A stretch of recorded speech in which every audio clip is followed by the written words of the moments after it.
శనగలతో ఇంత డెలిషియస్ కూర ఎలా అని అనుకుంటున్నారా? అవునండి, ఖచ్చితంగా నేను చేసుకున్నాను. సో చాలా టేస్టీగా ఉంటుంది. మా ఇంట్లో వాళ్ళకందరికీ ఫేవరెట్ అయిపోయిందండి ఈ రెసిపీ అన్నది. చాలా యమ్మీగా అండ్ టేస్టీగా సింపుల్గా చేసేసుకోవచ్చు. ముందుగా నేను ఆనియన్స్ని ఇలా కట్ చేసుకొని తీసుకున్నాను. ఇలా థిన్ స్లైసెస్గా కట్ చేసుకోవాలి. సో ఇక్కడ ఆయిల్ హీట్ పెట్టుకున్నాను ముందే. సో ఆయిల్ హీట్ అయిన తర్వాత మొత్తం అన్నీ వేసేసుకోవాలి.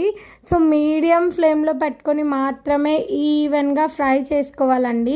ఇక్కడ మీరు చూస్తున్నట్టయితే ఈవెన్గా నేను ఫ్రై చేసుకుంటున్నాను కలుపుకుంటూ. సో మీరు కూడా ఇలానే చేసుకోండి. ఉల్లిపాయలు అన్నది ఇక్కడ మీడియం సైజ్వి 4 తీసుకున్నానండి. సో ఏం లేదు, సింపుల్ ప్రాసెస్ అండి. 5 నిమిషాలలో మన ఆనియన్ అన్నవి ఫ్రై అయిపోతుంది. ఇక్కడ కుక్కర్లో రాత్రే నానబెట్టుకున్న శనగలు వేసుకుంటున్నాను 100 గ్రాములు. అలానే ఫ్రై చేసి పెట్టుకున్న ఆనియన్ వేసుకుంటున్నాను.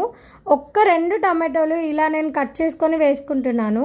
అల్లం వెల్లిపాయ పేస్ట్ 2 స్పూన్లు వేసుకుంటున్నాను. అలానే టేస్ట్కి తగినంత ఉప్పు, కారం, పసుపు ఉంది కదా, సో అవన్నీ నేను వేసుకుంటున్నానండి. ధనియా పౌడర్ ఇంకా గరం మసాలా వేసుకుంటున్నాను. సో కస్తూరి మేతి అండి, చాలా మంచి ఫ్లేవర్ వస్తుంది.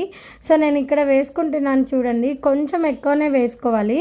ఆనియన్ ఫ్రై చేసుకున్న నూనె ఇక్కడ వేసుకుంటున్నాను. అలానే 2 పచ్చిమిరపకాయలు కట్ చేయకుండా వేసేసానండి. సో ఇక్కడ నేను 2 గ్లాసుల వాటర్ పోసి మంచిగా కలుపుకొని మూత పెట్టి మనం 3 విజిల్స్ వేసుకోవాలి మీడియం ఫ్లేమ్లో అండి. చాలా మంచిగా ఉడికిపోతుంది. సో మీకు ఉడకలేదు అంటే 1 విజిల్ ఎక్స్ట్రా వేసుకోండి, బట్ నాకైతే సరిపోతుంది అనిపిస్తుంది. సో నేను ఇక్కడ 3 విజిల్స్ మాత్రమే వేసుకుంటున్నాను.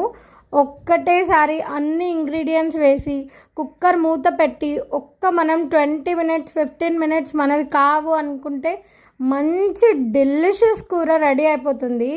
ఎంత యమ్మీగా ఉందంటే చెప్పాను కదా, ఫేవరెట్ అయిపోయింది. సో అంత యమ్మీగా ఉందండి.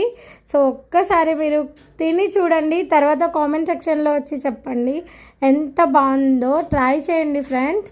కొప్పడి కొత్తిమీర మంచిగా ఇక్కడ వేసుకొని కలుపుకుంటున్నాను.